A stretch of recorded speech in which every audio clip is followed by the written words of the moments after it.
오늘 주제는요, 행정적인 용서라는 제목입니다. 좀 처음 들어보셨을 수 있을 거예요. 근데 이제 이 행정적인 용서를 알기 위해서는 사실은 성경에 있는 용서가 어떠한 용서들이 있는지 우리가 이렇게 봐야 될 겁니다. 성경에는 어떤 몇 가지의 용서가 있는데, 그런 어떤 이것이 어떤 용서다 이런 정의는 없습니다.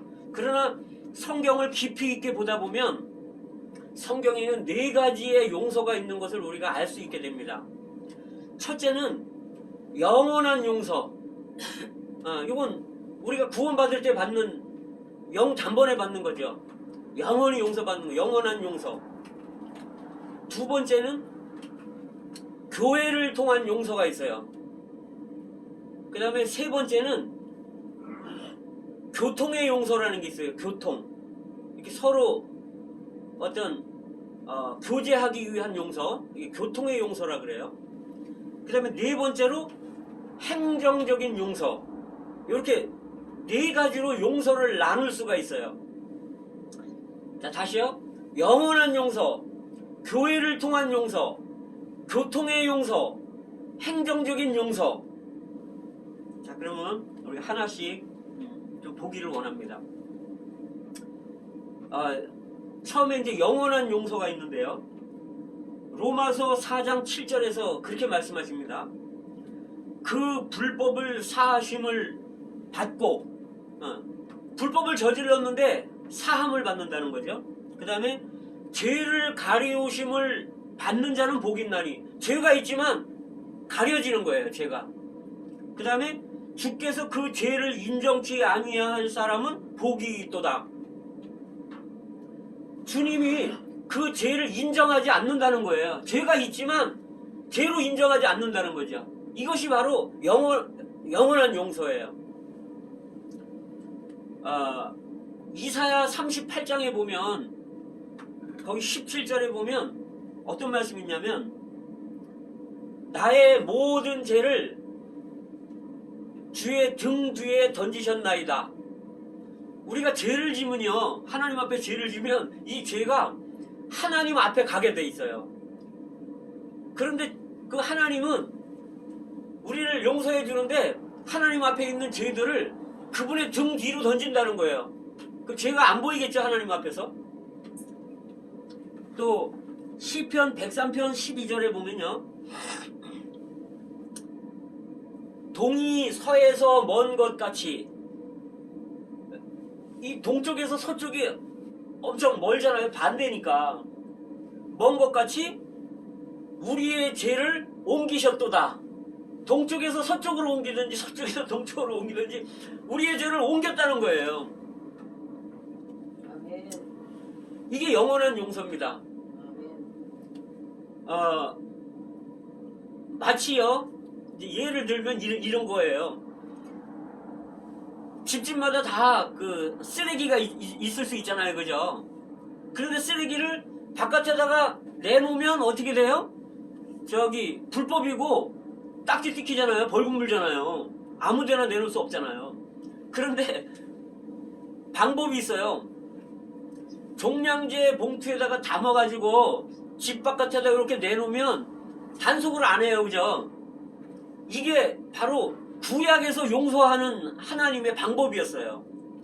그래서 로마서 3장에서 보면 뭐냐면, 하나님이 죄를 간과하심으로 간과했다는 거예요. 간과했다는 거는 뭐냐면 그냥 덮어뒀다는 얘기예요.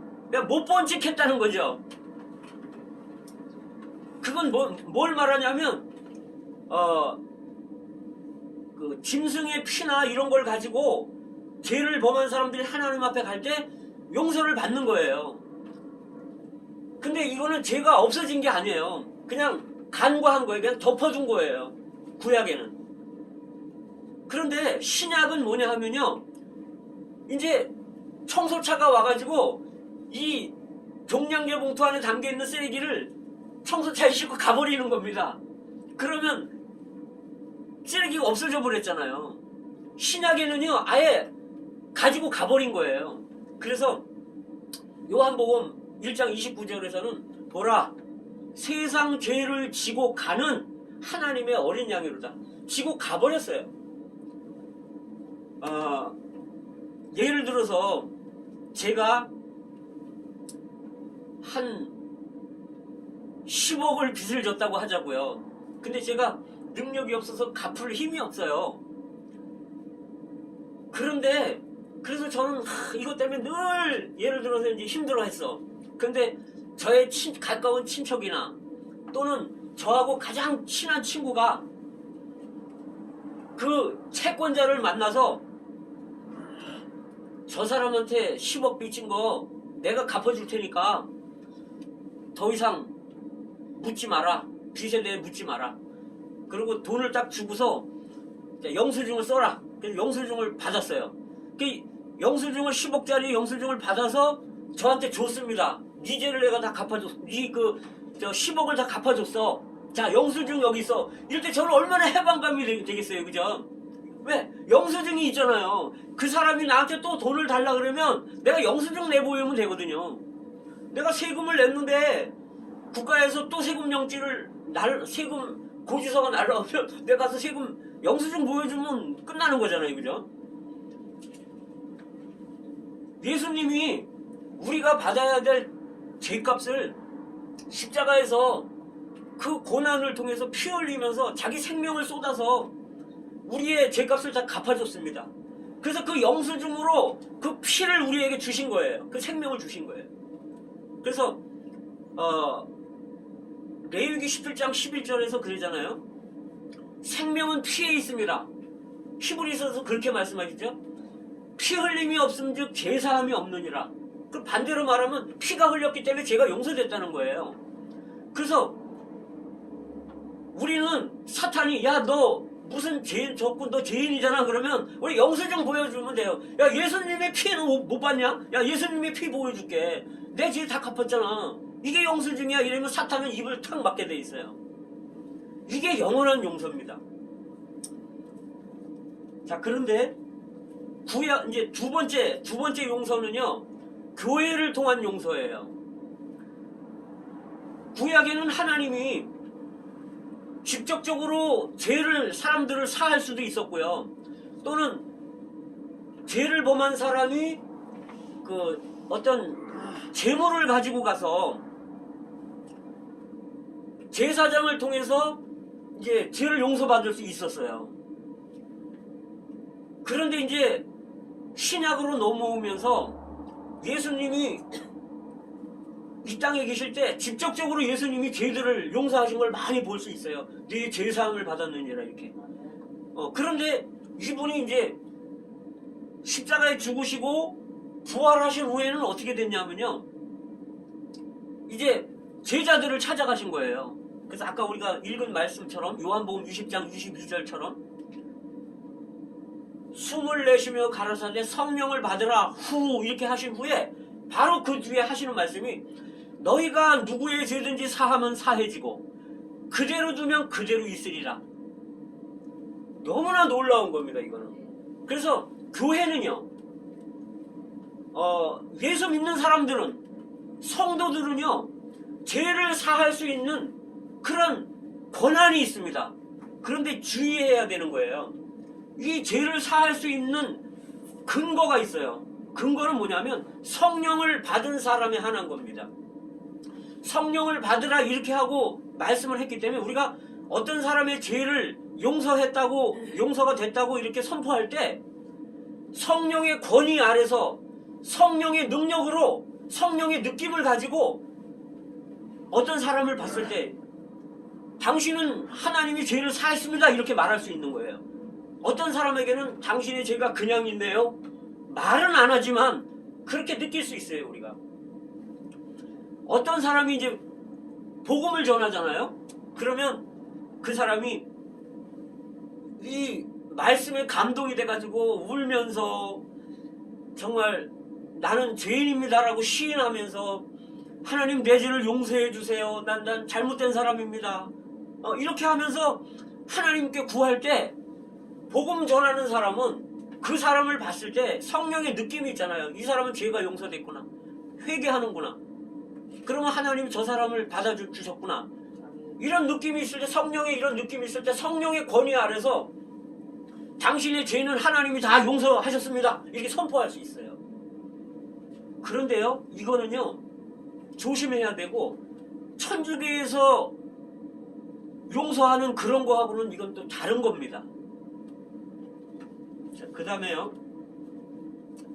교통의 용서라는 게 있습니다. 세 번째. 이 교통이라고 할 때 좀 생소할 수 있어요. 그죠? 성령의 교통하심이 이런 말씀 있잖아요. 성경에. 그런 교통이에요. 하나님과 우리의 교통. 또 사람과 사람 사이에 이렇게 교통, 교제. 이런 걸 교통이라고 성경에서는 말하는데요. 이 땅에 있는 생명체들은요. 다 두 가지 특징이 있습니다.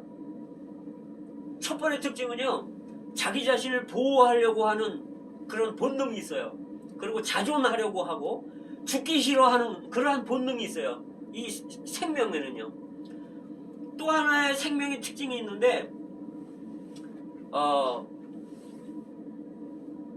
그 특징은 교통하기를 좋아한다는 거예요.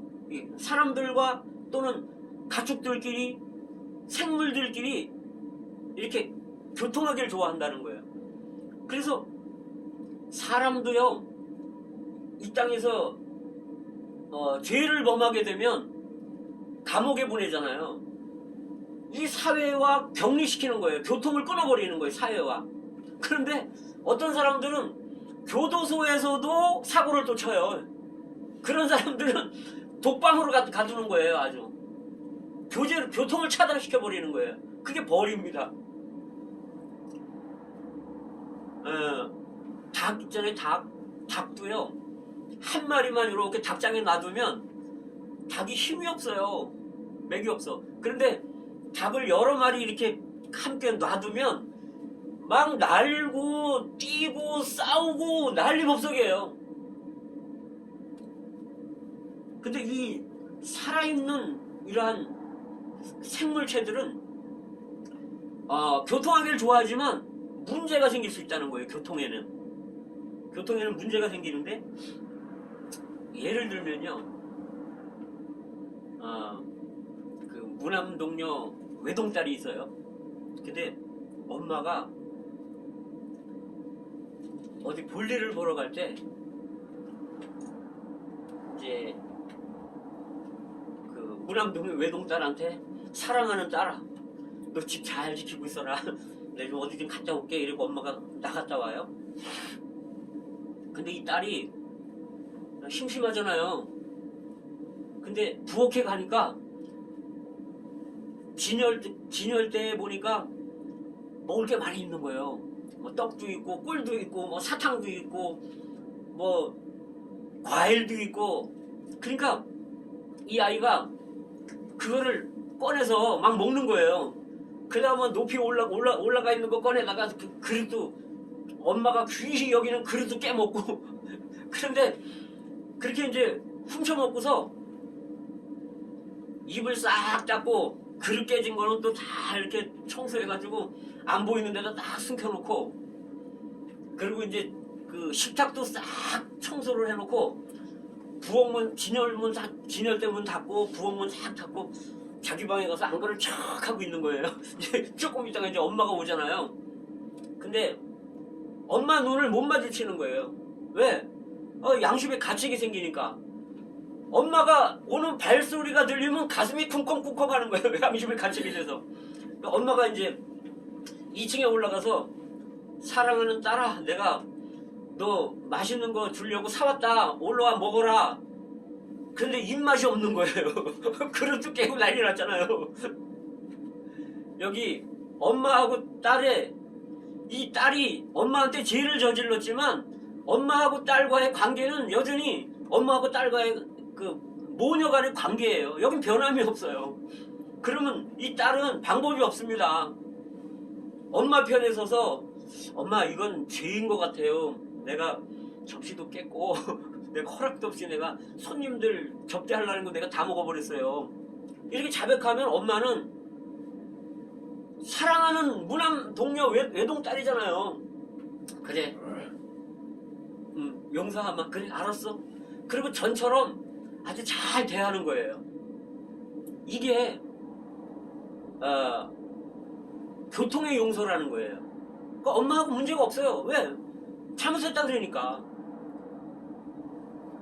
이 아까 말씀 중에 요한일서 1장 9절에 보면 너희가 만일 죄를 범하면 그에게 죄를 범했다 하더라도 그에게 자복만 하면 저는 미쁘시고 의롭기 때문에 너희 죄를 사하시고 모든 불의에서 어떠한 죄든지 관계가 없어요.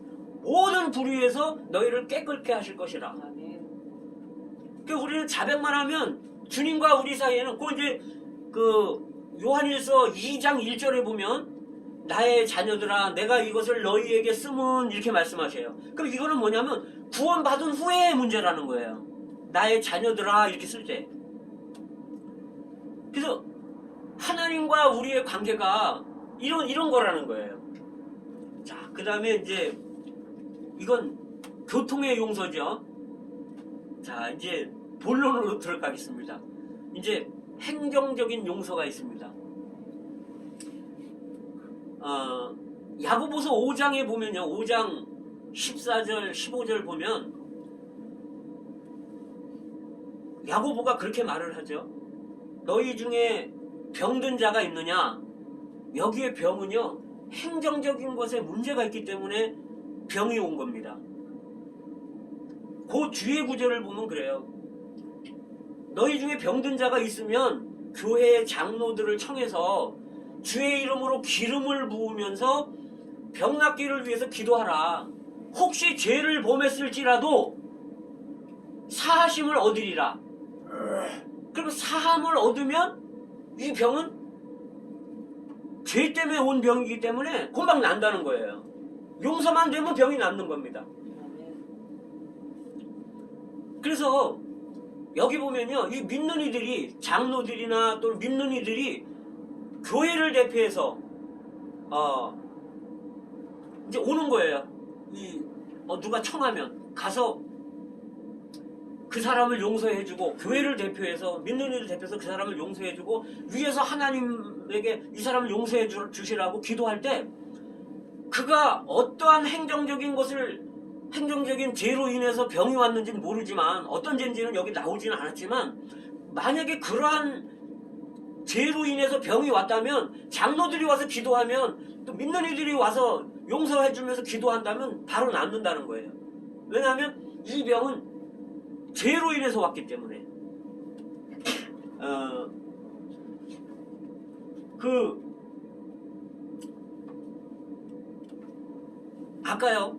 아까 이제 좀 전에 말한 그 무남 동료 외동딸이 있잖아요. 그 외동딸이 이제 그러한 사건이 있은 후에 엄마가 또 이제 외출을 할 때는 이제 방법이 바뀌어지는 거예요. 엄마의 방법이. 그래서 이제 아이한테 엄마가 갔다 오는 그 시간 동안은 이제 너 몇 시부터 몇 시까지 방에 들어가서 공부해라. 나오지 말고. 이렇게 제재를 가할 수가 있어요. 그 다음에는 이제 진열장 문을 잠그고 그 다음에 부엌문도 잠그고 이러고 가는 거예요. 엄마가. 왜? 그 똑같은 일을 또 할까봐. 여기를 보세요. 엄마의 방법이 바뀌어버린 거예요. 이게 행정적인 거예요. 근데 이제 이거는 엄마가 이제 이 아이가 문을 열어놔도 안 먹을 거라는 그런 확신이 있을 때까지는 계속 문을 잠궈 놓는 거예요. 그리고 약간 자유가 좀 억압이 되겠죠. 그렇게 해서 이제 엄마가 인정을 하면 그때 이제 그 용서가 되는 거죠. 이거는 이걸 갖고 행정적인 용서라 그러는 겁니다.